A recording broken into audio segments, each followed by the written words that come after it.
Is it a memory or a dream?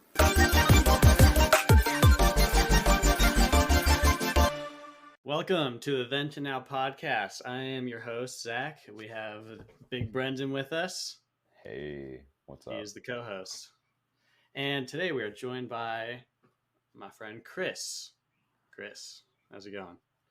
It's going great, guys. Thanks for letting me onto the podcast here. I'm excited. Yep, thanks for joining. Yeah, so Chris is pretty much an all-around legend. He knows pretty much, he can answer just about any question, which is one of the cool things about Chris. You know it's true, Chris. You know it's true. That's entirely depending on how accurate you want that to be. Well, at least you have an answer for everything, whether it's correct or not. All right. Okay, we covered the name, so we don't need to cover that again. Occupation or area of study, Chris definitely has both of those. So what is your occupation and area of study, Chris? Boy, that shouldn't be a broad question. It winds up being. Right now, I am a instructor with a FAA authorized Part 147 program, which is a lot of fancy legal language for I teach aircraft mechanics. Prior to this, I was a restoration mechanic by trade. That was my second area of study. My first area of study was actually Cisco network certification and general IT work, so a little bit of a shift in between. Wait, seriously? I never knew that. I did Cisco networks too. Oh, really? Oh, yeah. I went through the whole CCNA thing once upon a time when it still, mattered for something. I don't think they do that. It's all CCNP or something else now. Yeah, well, they had like even discounts for me to take the CCNA, which is a Cisco certification for those who don't know. And basically, what Cisco is not like the company for like what do they make, like plastic bags and stuff, but the the company that makes routers and networks so you can have internet on your computer. But it was always like, it was still like $250. And I'm like, yeah, no way am I spending $250, but who knows, maybe it would have been good.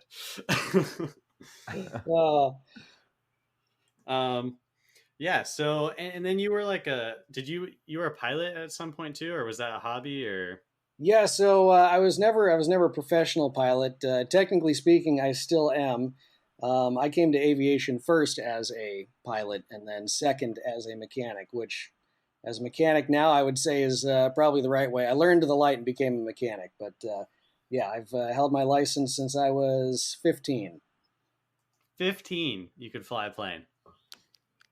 That's when I started training when I was about 13. My first solo was 15, and then I finished off my license when I was 15.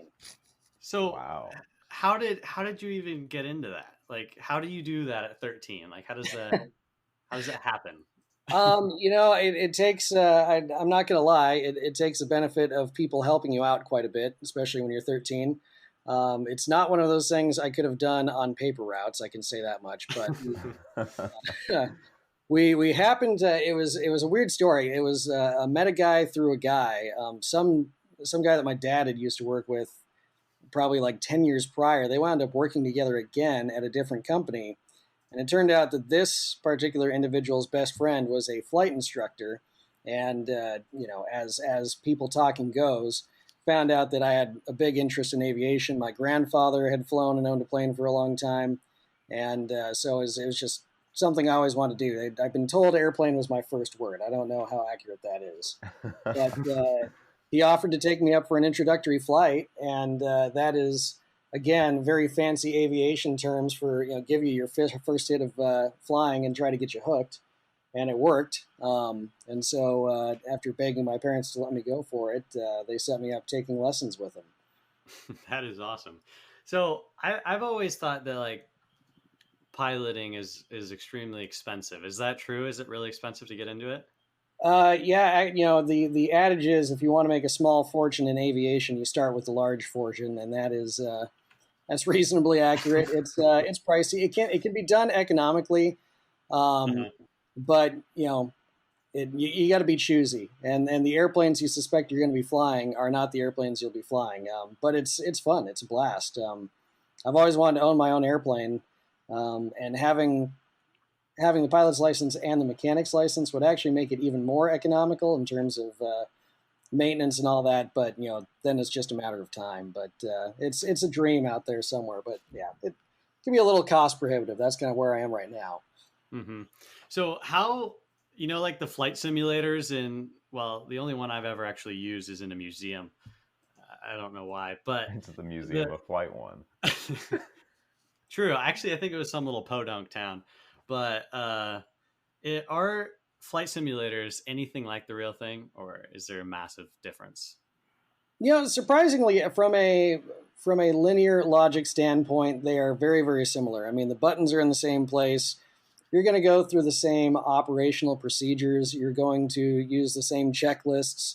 Obviously, there's a lower level of risk. The thing that really is lacking in most simulators is the sense of motion. When they do pilot training for commercial pilots, they do use full 6 or 8 axis training pods, so the thing actually moves around and gives you the feeling of banking or falling or whatever. But that's probably the one component that is missing. And the field of view is a little bit different. I think something that you don't realize is you don't appreciate what happens when you move your head or like turn your eyes when you're in the real world. When you're looking at a screen, your perspective is fixed. There's some people that use track IR and all that to try to mimic it. But even at that, you lose some of that like peripheral vision. For instance, on a final approach, a lot of that process to get the airplane to touch down softly and correctly is to kind of get that feeling in the pit of your stomach for if you're falling or rising, and you're using your peripherals off to the side while looking straight down the runway to kind of give yourself a gauge of how high you are from the runway and be able to tell how close your shadow is, things like that. But I mean, aside from that, it's pretty similar. A lot of commercial outfits do the bulk of their primary training in simulators and count it basically straight across as flight time. So it's a reasonable facsimile. So there's 2 words that you said that I don't know what they are. One is banking and the other one is shadow. Banking. So you might be overthinking the shadow portion. Banking is what we refer to as controlling the aircraft about its longitudinal axis, which means turning from side to side. Controlling an aircraft is a little bit different in that you are moving in 3 dimensions instead of 2. So bank or roll is what we refer to as tipping the wings one way or the other. And then shadow, oddly enough, if you happen to be flying on a sunny day, it makes it a lot easier to tell how far away you are from the ground, especially when you're close to the runway by looking at the shadow that the airplane casts on the ground. The closer it gets to you, the closer you are to the ground, and you can get a feel to synchronize that in your head to get nice So soft. it's actually a shadow. An actual shadow. You got it. Cool. So I can't remember what the video was, but there's this like band that filmed their music video in a plane that was like dropping. So they got like zero gravity. I think that was an OK Go video, wasn't it? Yeah, I think that is. Yeah. Have you ever experienced that, like that 0G dropping feeling? Intentionally? Or intentionally, not so much. Not like that. There's been a few accidental times. When I was working as a museum mechanic for quite a while, I was a crew chief on a B-25, North American B-25D, which is a old bomber from World War II. And part of their gig was to go to air shows, and they would do flying demonstrations. They'd charge people to take them for rides and that sort of thing. And so since I was a crew chief, I was stuck with the babysitting duties of all the passengers in back, making sure that they're strapped into their seats and everything's the way it should be before we come in for a landing. Well, one day I'm getting everyone strapped into their seats. I'm getting ready to go back to mine because we're on final approach. And the pilots forgot to give me a call back and let me know how far away we were from landing. So I was a little bit behind the power curve, getting everyone strapped in. And so they're on approach, and I see the landing gear come out, so I knew it was getting pretty close. And then they hit a bad pocket of air, and the airplane dropped a few hundred feet, but I was not secured yet. So I got that unintentional weightless notion and came down Crazy. pretty hard, but in the vicinity of my seat. So I got strapped back in and a lesson was learned. Wow. Man, I kind of want to feel what that's like, but maybe not with the I risk don't know of if you that. want to experience it the same way. In controlled circumstances, it's great. It's like being on a roller coaster. All right. So the first question is, how do you know the host? Well, I know Brendan through this show. Hey, Got to meet you a couple minutes ago. So again, nice to meet you, Brendan. nice to And meet you. Zach, well, I know you. We do some volunteering together, and we've both been attempting as best as we can to learn Hindi, which I think you're going to be catching up to me pretty soon. But that's my background with you two. Yes, attempting is definitely the word. So the second question, what's your favorite memory? You know, it's a tough one. It would be stuck between two, but I think the one I got to go with. It actually wasn't that long ago. It's a fairly recent memory, but years and years ago, I was apprenticing with the Royal Air Force Museum as a restoration mechanic and stayed in a little tiny, quaint little village in the Midlands in England called Ironbridge, which was oddly enough named after the Iron Bridge, which was in town. That happened to be one of the first iron structure bridges. It's actually a little bit older than the United States. I think it was completed in like 1773. But quaint little village, and just absolutely fell in love with it when I was there as an apprentice. And so a couple years back, we were over in England for a unrelated reason, but I happened to get the opportunity to go find a bed and breakfast to stay there in Ironbridge, and I was able to take my wife with me. And that was really cool because I'm probably more sentimental than people would give me credit for, but having the opportunity to travel somewhere with a person you care about and let them kind of see something through your eyes really makes for a neat shared experience. And it was just, I mean, it was awesome. We got to see all the old places. It's quaint to the point of pain almost. And we got to spend the night, going to a couple little pubs and restaurants and stuff like that and meeting people. It was super low key, but unbelievably pleasant just from the nostalgia standpoint and being able to have my wife with me there. And yeah, that's got to be one of them. That's awesome. What country did you say that was? That was England. Nice. Very cool. Third question, what's the most embarrassing situation you've ever been a part of? Oh, man. That's a hard question because I don't, It's everyone's favorite question. That's, if I was going to pick the most embarrassing moment of my life, I don't know how radio appropriate that is, but I guess, the most. Right, let me rephrase the question. What's the most radio appropriate thing that's embarrassing situation you've ever been a part of? Well, I can give you the most edited version I have. Long story short, I had kind of a protracted illness for a while when I was about 15 to 19. And there was a lot of medical tests to be gone through in the process. And in this particular one, it was a rough one. I will leave it. It was a very unpleasant medical test in which I was very uncomfortable and very focused on how unpleasant this entire test was. And like I said, I got towards the end of it. I felt like, okay, at least I got through this thing and everything's going to be fine. I'm okay now. And then I lifted my head up and looked over, and the door to the examination room was wide open, and there was just like 8 medical students observing this entire process. Oh, no. So if for some reason they listen to this, then they will know that I'm the person talking. But yes, there is at least 8 people there to accompany me for the most embarrassing moment of my life. Excellent. So the embarrassment with a medical situation, is that like just you knowing your situation that you're in, or the fact that you knew that there was other people watching? It was in the privacy of one physician or something like that. I suppose it's not quite as bad. It's just it was a rather invasive and unpleasant test to run. Right. it happened to be, I had something they wanted to do a little extra testing to see what information they could glean about it because it was kind of an unusual condition.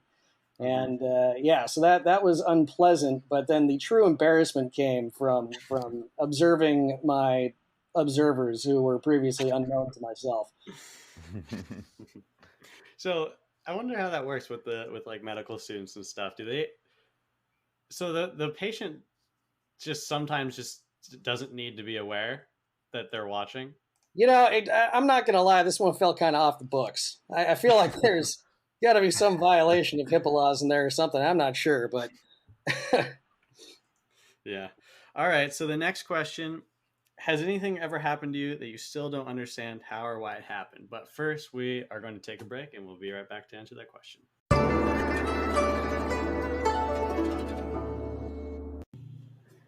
If you want to start your own podcast, I recommend checking out Anchor.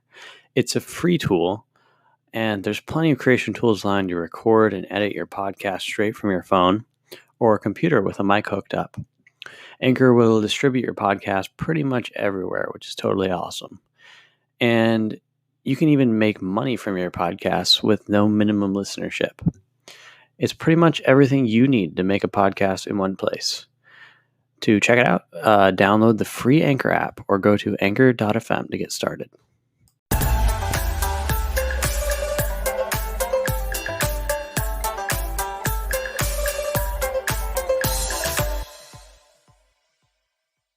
Welcome back to the Then to Now podcast. We just finished answering the most embarrassing situation you've been a part of. And Chris, it's over now. Don't worry about it. The only ones that know about it is the three of us. That's it. Locked in our little rooms. I'm so glad this isn't being published. Well, yeah, exactly. We would never do that. Now we are going to ask you, has anything ever happened to you that you still don't understand how or why it happened?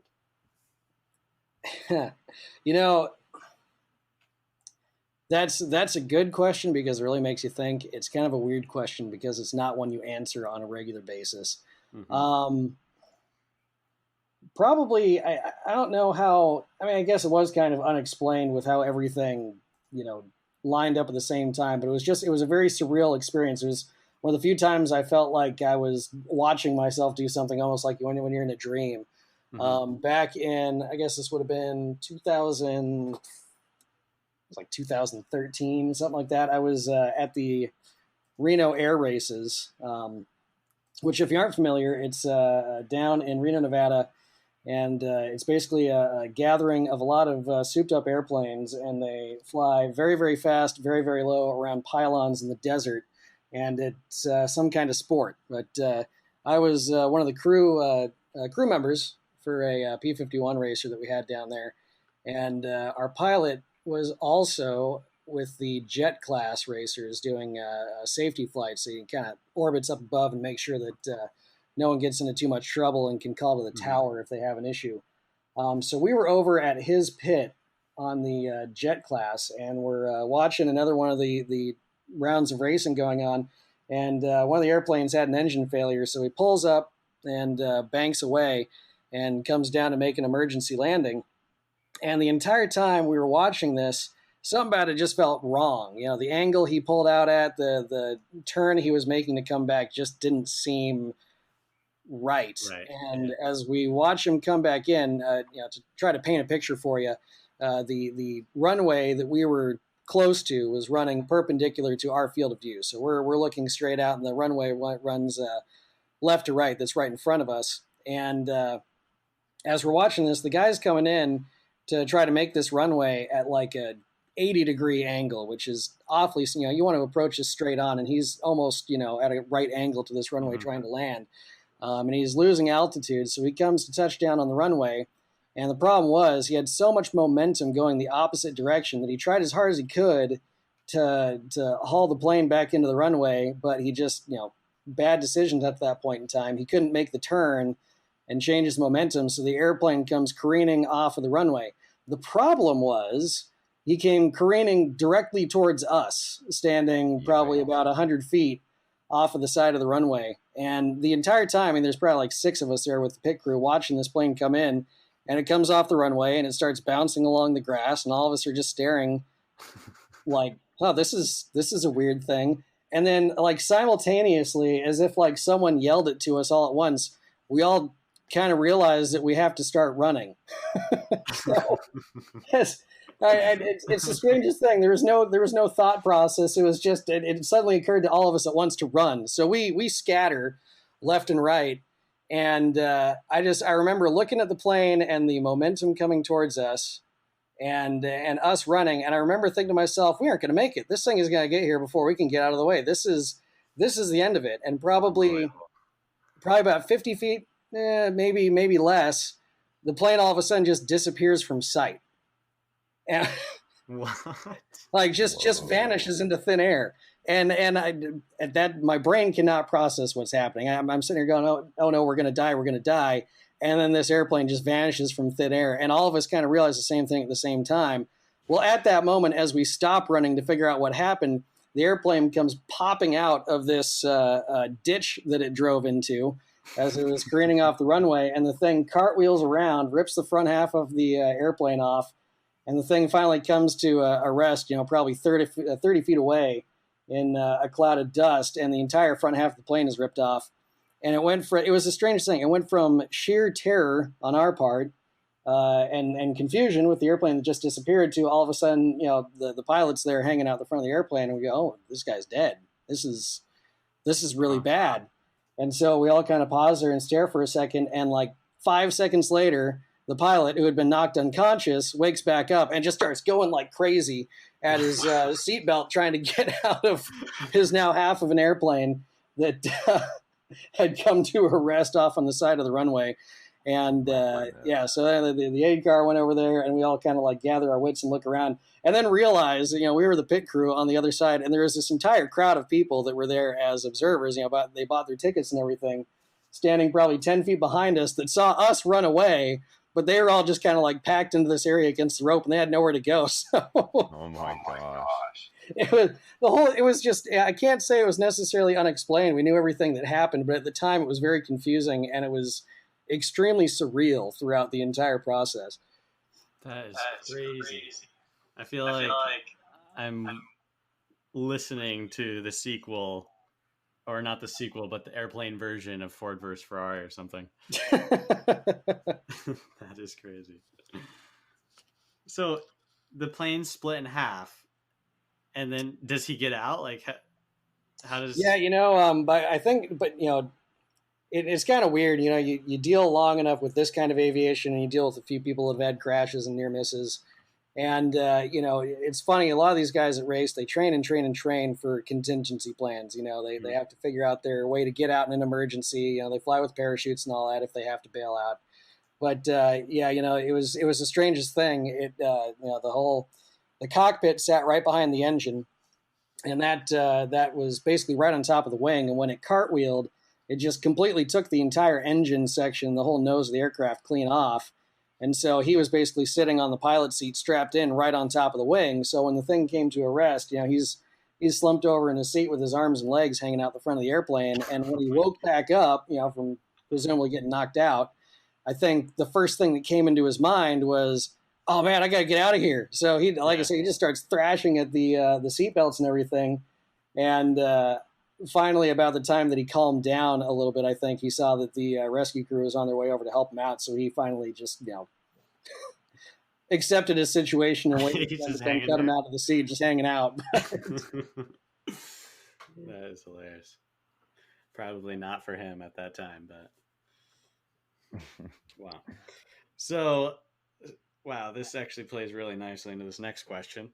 If you're on a plane that crash lands on an island with no hope of rescue, and there's 50 people on this plane, which role would you play in the new deserted tribe?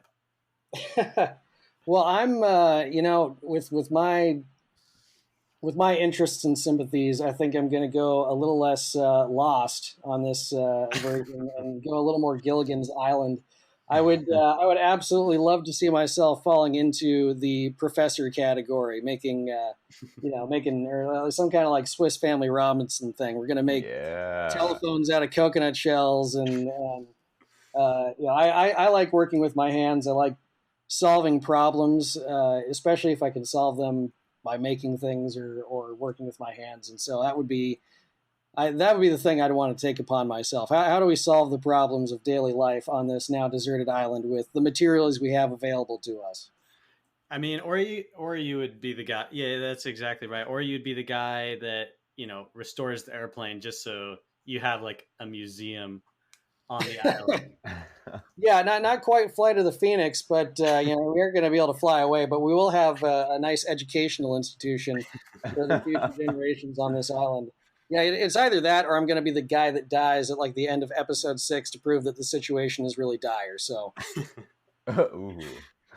It's like, no, it's the guy that fixes our museum. All right. So, what is your average day like? Obviously, it changes a lot right now, but yeah, things have shifted around a lot right now with obviously with the COVID pandemic and all that. But normally, under normal operation, working with the college, we usually start between 7 to 8 o'clock in the morning, depending on the quarter we're in, and then we go through 2 to 3 hours of academic lecture, we'll call. So working with like theory behind different concepts, but then the bulk of our classes are spent out in the lab. Our lab actually happens to be I forget the square footage on it, pretty big hangar. So we have a lot of airplanes there for training. We have a lot of tools. One that I teach quite frequently is reciprocating engine overhauls. So take a group of students, usually about 40 to 50, break them into groups, and they all get their first foray into deep maintenance. So they take apart an engine and do all the inspections, clean it up, do the dimensional measurements, replace parts as necessary, and then they reassemble the engine and run it at the end of the quarter, which is kind of a fun. That's one of those touchstone moments for most of our mechanics that come through, where they realize that they actually can fix something when you have nothing but 250 parts in front of you, and you turn it into a running engine a couple weeks later. But that's the average day. So we usually run up till about 2:30. Usually I wind up with another 2 to 3 hours every day of class preparation, building lectures and material like that.